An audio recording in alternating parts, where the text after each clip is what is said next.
ini dilatar belakangi oleh faktor atau aspek sosiologis yang mana di situ terjadi hubungan keluarga, hubungan lingkungan. Hubungan lingkungan ini sekarang ini sudah ditambah namanya hubungan dengan dunia maya. Nah, ini yang perlu diwaspadai.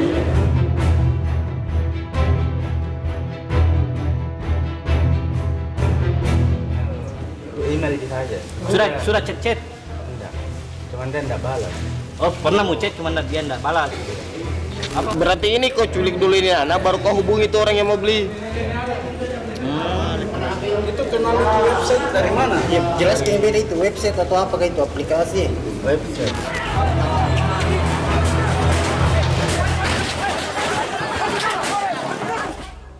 Pemirsa, publik dihebohkan dengan kasus penculikan dan pembunuhan oleh 2 orang remaja di Makassar terhadap anak berusia 11 tahun. Penculikan dan pembunuhan itu bermotif ekonomi karena kedua pelaku terobsesi menjual organ korban. Inilah special report tragedi bunuh anak tergiur jual organ bersama saya, Soza Hutapaya. Kasus penculikan dan pembunuhan anak oleh 2 remaja di Makassar memicu keprihatinan yang mendalam. Jurnalis Media Group Network Sabda Roleh menelusuri lokasi penculikan, pembunuhan hingga pembuangan mayat korban. Berikut liputannya.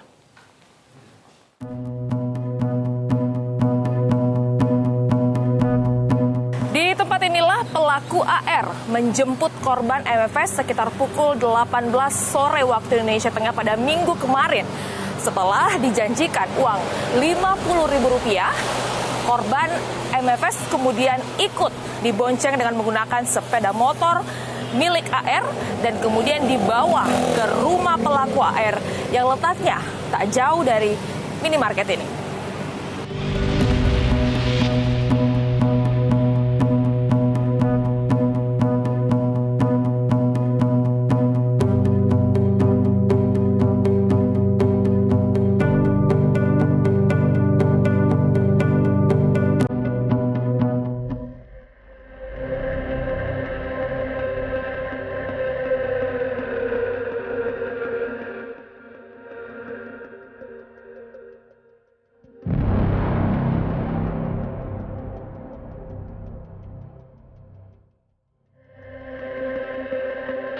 Ya, inilah rumah pelaku AR.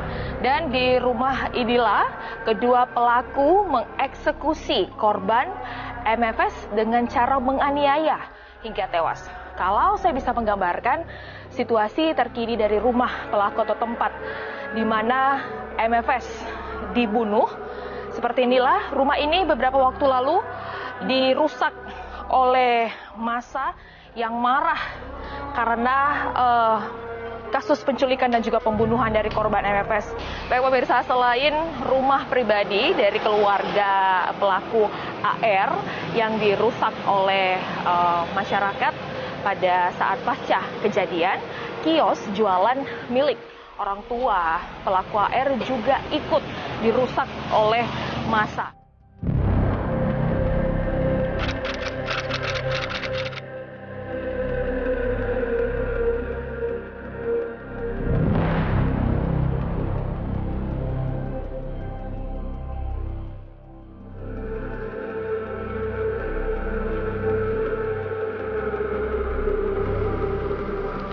Ya pemirsa, saat ini saya sudah berada di bawah jembatan di Waduk Nipa di wilayah Moncongloe, Kabupaten Maros, Sulawesi Selatan. Saya bisa memperlihatkan kepada Anda di bawah jembatan sebelah sana lah korban MFS dibuang oleh kedua pelaku setelah dibunuh di rumah atau di kediaman pelaku AR.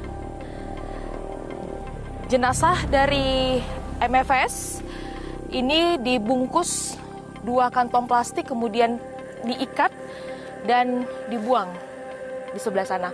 Kalau saya bisa gambarkan, tempat ini memang cukup sunyi, hanya ada beberapa kendaraan roda 2 maupun roda 4 saja yang berlalu lalang di sini, dan memang tempat ini jarang didatangi oleh orang. Sosiolog dari Universitas Hasanuddin mengatakan bahwa selain karena motif ekonomi dan juga faktor tekanan psikologi dari orang tua, kasus ini terjadi karena pelaku tidak memfilter sesuatu yang dinonton maupun juga yang dilihat di sosial media. Dan berikut tanggapan dari sosiolog dari Universitas Hasanuddin. Ini adalah bisa dilihat sebagai akibat buruk dari paparan informasi melalui online ya, di mana banyak anak-anak kita terpapar sedemikian rupa tetapi tidak punya kemampuan memfilter informasi itu, apalagi memanfaatkannya untuk tujuan yang baik. Nah, seperti itu. Kemudian yang kedua adalah memang masyarakat kita tengah berkembang di mana motif-motif ekonomi itu demikian deras mempengaruhi masyarakat kita. Itu. Jadi dari berbagai segi orang kemudian diprovokasi untuk bagaimana mengorientasikan hidupnya kepada aspek-aspek ekonomi, dan itu juga ternyata dialami oleh anak-anak itu. Nah, ketika tidak ada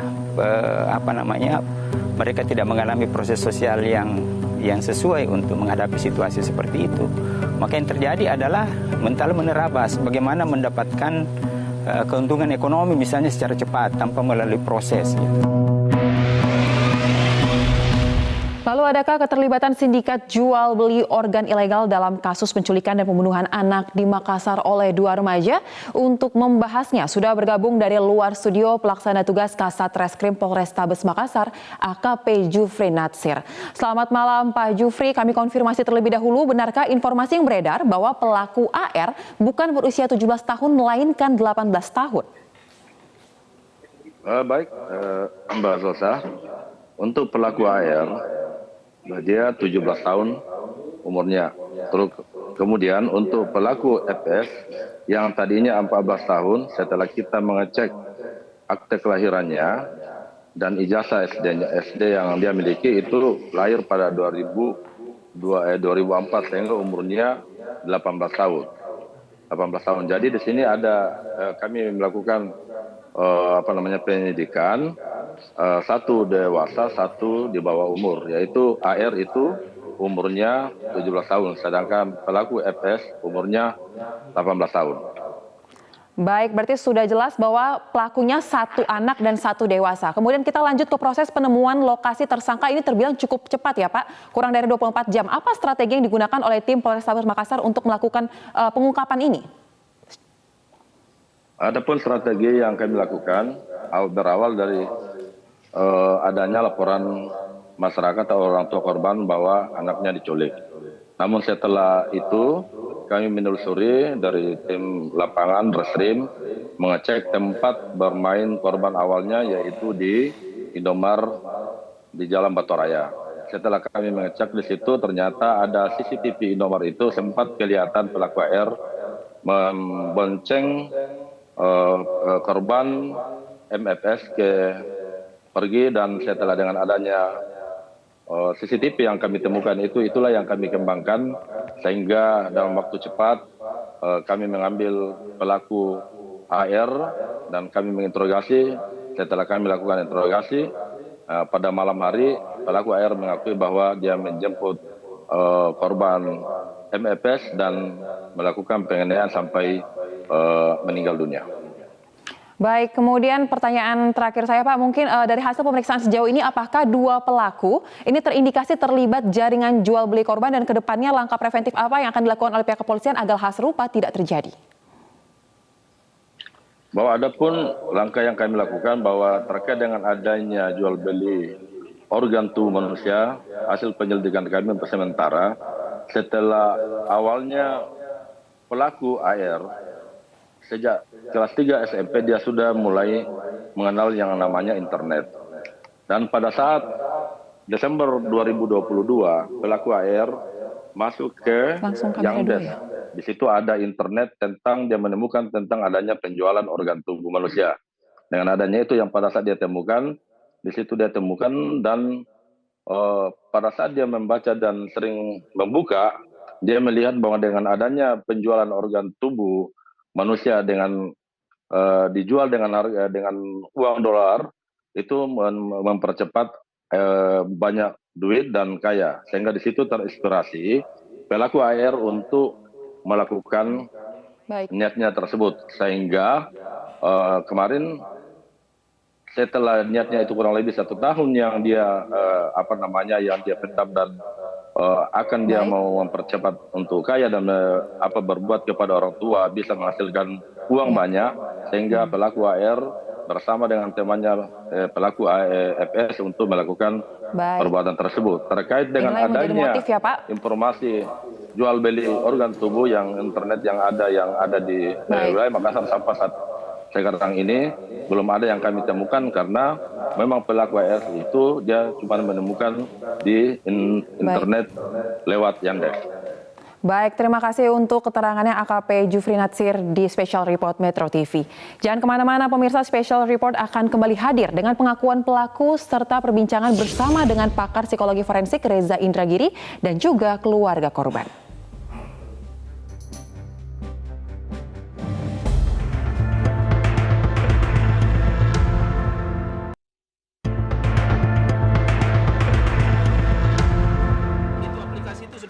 Sudah berapa lama kamu pelajari atau buka?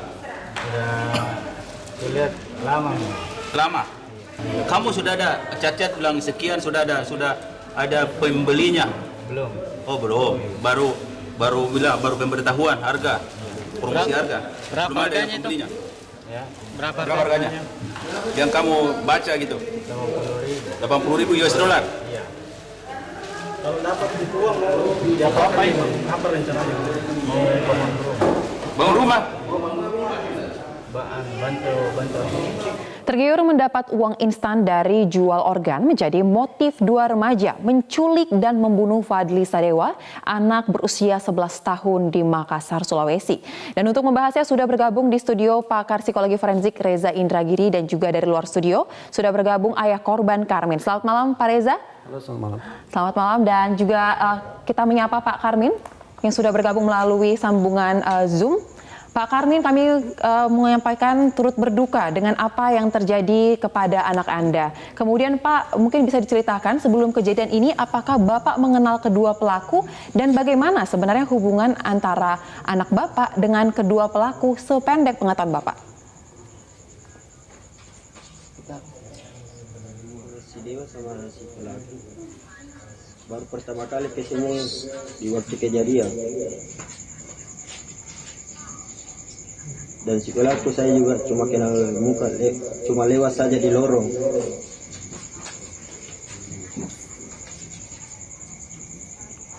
Baik, berarti memang mengenal ya Pak, tapi apakah kenal ini cukup akrab atau hanya sebatas kenal Pak sebenarnya? Sebatas kenal saya. Oke, lalu Pak, bisakah Anda ceritakan saat kejadian anak Bapak diculik oleh pelaku, apakah Fadli ini sempat meminta izin untuk pergi bersama pelaku seperti untuk membersihkan rumahnya?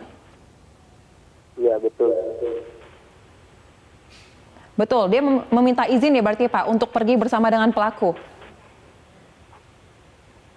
Ini pelaku menjanjikan anakku supaya pergi membersihkan rumah.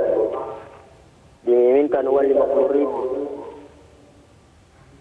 Baik, diiming-imingi uang 50.000 untuk pergi bersama dengan pelaku. Kita ke Pak Reza, pakar psikologi forensik. Pak Reza, melihat kasus ini, pelaku katanya kenal, tapi tidak kenal akrab, hanya sebatas kenal, kemudian diminta untuk ikut dengan diiming-imingin uang.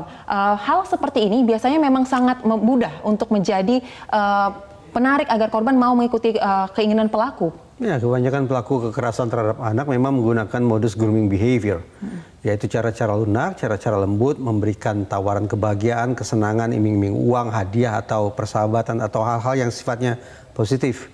Karena dengan hal-hal yang positif macam itu, dengan grooming behavior macam itu, target atau calon korban tidak menaruh prasangka apapun. Tapi sebetulnya dalam perbincangan ini sungguh-sungguh saya ingin memakai mindset retributif. Mindset retributif berarti saya ingin sesungguhnya bahwa pelaku itu dibikin sakit sesakit-sakitnya. Sebagaimana korban juga sudah dibikin sakit oleh para pelaku. Saya ingin pelaku dibikin menderita sebagaimana penderitaan yang juga dialami oleh korban. Tetapi apa boleh buat? Undang-undang kita punya, yaitu Undang-Undang Perlindungan Anak, justru tanda petik menjadi tempat berlindung bagi salah satu pelaku yang notabene masih berkategori usia anak-anak. Umurnya 17 tahun. Padahal beberapa pekan atau beberapa bulan yang akan datang, dia akan masuk usia dewasa. Apa perbedaan kemampuan berpikir antara anak 17 tahun dengan dewasa 18 tahun? Saya pikir tidak ada perbedaan yang nyata, tidak ada perbedaan signifikan. Namun sekali lagi, apa boleh buat? Undang-undang karena menentukan usia anak semata-mata berdasarkan tahun kelahiran, maka orang yang sudah melakukan perbuatan luar biasa biadab macam itu akhirnya tadi saya katakan justru terlindungi, terjaga oleh undang-undang. Oke, memang ini menarik Pak, karena kita tahu Undang-Undang 11 2012 SPPA ini melindungi anak. Ada diversi yang kita kenal untuk menyelesaikannya di luar ranah hukum. Tapi kita akan bahas lebih lanjut usai jeda yang satu ini, tetaplah di Special Report Metro TV.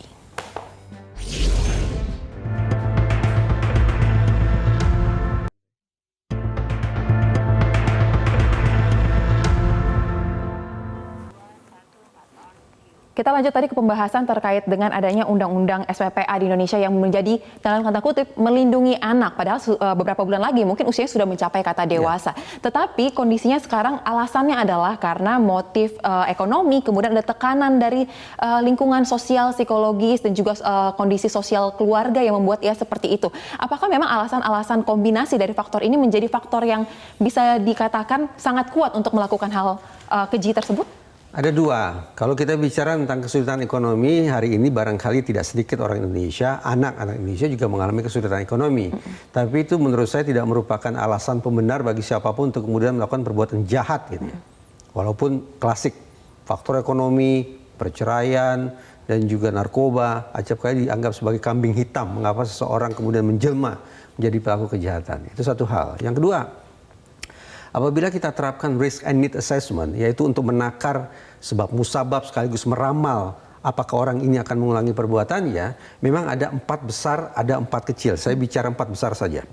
Apa saja faktor yang paling dominan menyebabkan seseorang menjadi pelaku kejahatan? 4 besar faktor utamanya adalah pertama, riwayat kejahatan. Praktis tidak bisa kita ubah. Orang yang sudah melakukan kejahatan, kita mau berkata apa? Yang kedua adalah adanya kepribadian antisosial. Ini semestinya bisa diubah. Yang ketiga adalah sikap-sikap yang pro perbuatan jahat.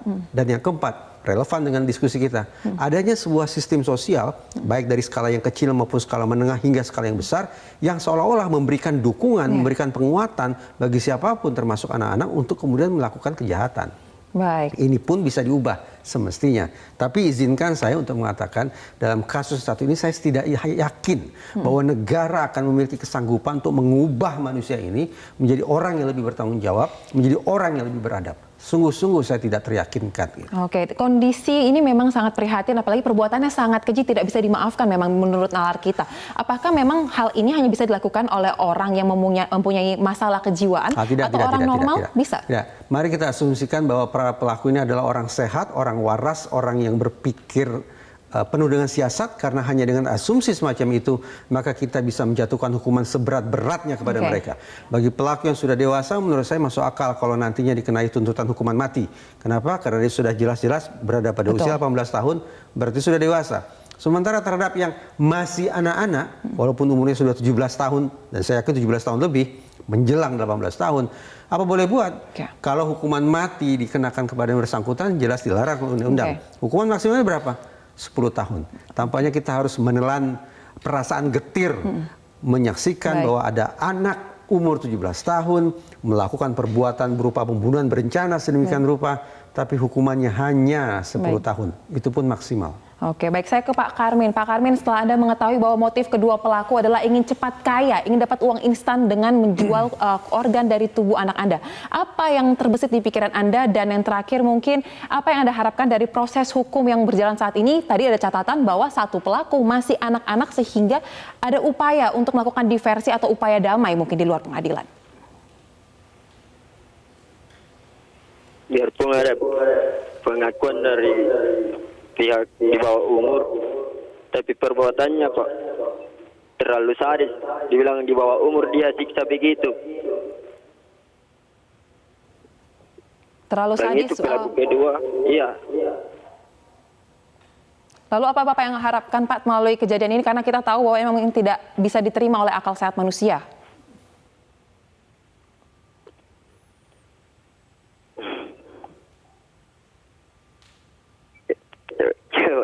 Coba diulang.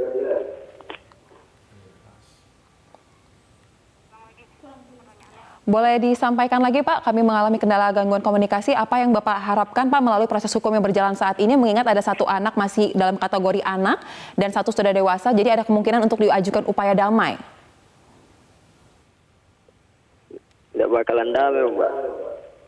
Kalau dibilang damai, saya tidak terima karena anakku terlalu disiksa sekali, Mbak. Biar di bawah umur, wajar dihukum mati itu, Mbak. Baik, kami dapat memahami hal tersebut dan kita memang berharap bahwa proses hukum bisa dijalankan sampai semaksimal mungkin ya Pak terkait dengan kasus ini. Terima kasih Pak Karmin dan Pak Reza. Ini merupakan suatu hal yang menjadi sorotan juga bagi publik dan juga bagi negara. Kedepannya kira-kira apa yang harus dilakukan? Ini kan sebenarnya kita bisa anggap dilakukan oleh orang sehat ya, bukan ada yang kelainan. Konten-konten yang bersebaran di media sosial sangat banyak. Apa yang harus dilakukan ke depannya agar mungkin anak dan orang-orang lain ini dapat ke depannya tidak terjadi hal serupa seperti ini? Ya, klise ingin saya katakan setiap orang Indonesia termasuk anak harus punya literasi media sosial yang baik sehingga bisa memfilter mana informasi yang patut untuk ditindaklanjuti dan mana informasi yang harus dikesampingkan. Tapi yang paling merisaukan saya adalah sekali lagi terkait dengan penentuan batasan usia anak di dalam undang-undang yang semata-mata ditentukan berdasarkan tahun kelahiran, usia kronologis. Mari kita cek bulan Juli tahun 2022 dari kantor Presiden Jokowi sudah keluar yang namanya Strategi Nasional Penghapusan Kekerasan Terhadap Anak. Salah satu poin yang sangat penting di situ adalah bagaimana kemudian negara harus bekerja menghasilkan atau melakukan revisi terhadap peraturan-peraturan dianggap sudah bahala alias sudah ketinggalan zaman. Saya ingin mengusulkan bahwa batasan usia anak tidak lagi semata-mata dipatok 0 sampai sebelum 18 tahun. Tidak cukup pakai angka seperti itu. Tapi harus ada penakaran secara kualitatif untuk mengecek tingkat kematangan, tingkat maturitas seseorang yang masih bisa disebut sebagai anak. Kombinasi antara penentuan berdasarkan angka dan telaah dengan melihat atau meninjau sisi kualitatif, mudah-mudahan akan bisa memberikan rasa keadilan yang lebih nyata bagi masyarakat. Bahwa betapapun seseorang anggaplah usianya di bawah 18 tahun, tetapi kalau memiliki tingkat kematangan, termasuk kematangan yang negatif yang lebih dari 18 tahun, maka sudah sepatutnya diberikan hukuman yang lebih setimpal, yang lebih berat lagi. Baik, berarti ini menjadi satu solusi jika ada kasus anak berhadapan dengan hukum ketika undang-undangnya sudah diperbaiki. Berarti kita harus revisi undang-undangnya dan masukkan adanya penilaian kualitatif untuk menentukan batas usia anak dan batas usia dewasa. Baik, lalu untuk kasus ini Pak, kita tarik lagi. Menurut analisa Anda, apakah sebaiknya polisi ini langsung saja memberikan tanda seperti tanda kutip memberikan penunggu sedikit untuk anak yang berusia 17 tahun ini agar hukumannya bisa disamakan dengan yang sudah dewasa? Tidak bisa. Undang-undang sudah buru-buru mengatakan bahwa anak tidak boleh menjadi sasaran dendam. Penghukuman tidak boleh menyakiti dan sisi-sisi humanis lainnya. Kalau kita bicara anak pada usia 5 tahun, 6 tahun, 7 tahun yang melakukan perbuatan kenakalan, oke lah. Kita bisa maklum. Tapi sekali lagi yang kita perbincangkan ini adalah anak yang notabene umurnya 17 tahun. Beberapa pekan atau beberapa bulan lagi sudah dia jadi orang dewasa. Tidak ada perbedaan kapasitas berpikir antara 17 tahun dan 18 tahun. Pada situasi semacam inilah saya merasa bahwa apa boleh buat, undang-undang kita punya justru mencederai rasa keadilan. Apa yang bisa kita lakukan terhadap korban? Tidak ada. Praktisnya sudah meninggal dunia. Tapi sekarang kita harus berpeluh-peluh, berbicara, berbusa-busa tentang bagaimana kita tanda petik memperlakukan secara manusiawi pelaku yang notabene masih anak-anak berusia 17 tahun tersebut. Baik, tapi untuk pelaku yang sudah dewasa ini bisa dilakukan hukuman maksimal. Gampang. Hitam putihnya persoalan sangat gampang. Dia sudah dewasa, sudah 18 tahun, asumsikan pembunuhan berencana, hukuman maksimal, hukuman mati. Selesai perkara. Baik, tidak ada alasan pemaaf. Tidak ada istilah pemaafan untuk kasus semacam ini. Tidak ada langkah mediasi, tidak boleh ada restoratif justice. Hanya satu, litigasi, hukuman maksimal. Baik, seperti tadi Mas Reza sampaikan bahwa ini harus diberikan hukuman maksimal, berikan rasa jera yang sangat maksimal kepada korban karena telah melakukan perbuatan keji tersebut. Ya? Bahkan saya berharap ada ganti rugi yang harus dibayar bagi korban dan keluarganya. Seperti jelas apa? Tidak akan pernah bisa setara kerugian itu. Ganti rugi seperti apa mungkin yang kira-kira bisa mendekati nilai setara tersebut? Saya pikir ada nilai-nilai lokal, nilai-nilai adat yang bisa diterapkan untuk menakar bagaimana bentuk ganti rugi yang harus dibayar oleh pelaku kejahatan yang sudah menghabisi anak dengan cara sedemikian brutal. Oke, lalu untuk terkait dengan konten di internet, kita tahu ini tidak bisa kita filter semuanya, tetapi selain literasi digital, apa lagi mungkin yang bisa dilakukan oleh pihak kepolisian dan juga pemerintah untuk menjaga lingkungan internet di Indonesia ini lebih Kita ramah? setiap kali berharap pemerintah atau negara hadir untuk kemudian melakukan pemantauan, melakukan pengendalian, bahkan mungkin take down terhadap informasi-informasi yang dianggap tidak layak. Tapi seberapa jauh stamina negara, stamina pemerintah melakukan itu? Jadi tetap menurut saya yang paling fundamental adalah bagaimana membangun literasi bermedia sosial, literasi berinternet. Saya paham ini mudah untuk diucapkan, tapi sulit untuk ditumbuh kembangkan. Tapi paling tidak kita sudah punya arah yang jelas bahwa agar anak-anak kita bisa lebih cerdas lagi ketika mereka berselancar di dunia maya. Baik, saya mencatat ada 2 hal dari diskusi kita pada hari ini. Yang pertama terkait dengan literasi digital kepada generasi muda, dan kedua kita dorong supaya revisi Undang-Undang 11 tahun 2012 ini dapat terrealisasi dan tidak hanya mencantumkan angka, tetapi juga kualitatif. Menentukan batas usia anak dan usia dewasa. Baik, terima kasih Pak Reza untuk keterangan dari Special Report Metro TV. Pemirsa, demikianlah Special Report Metro TV. Saya Soza Hutapea mewakili rekan kerja yang bertugas mengucapkan terima kasih atas atensi Anda. Sampai jumpa.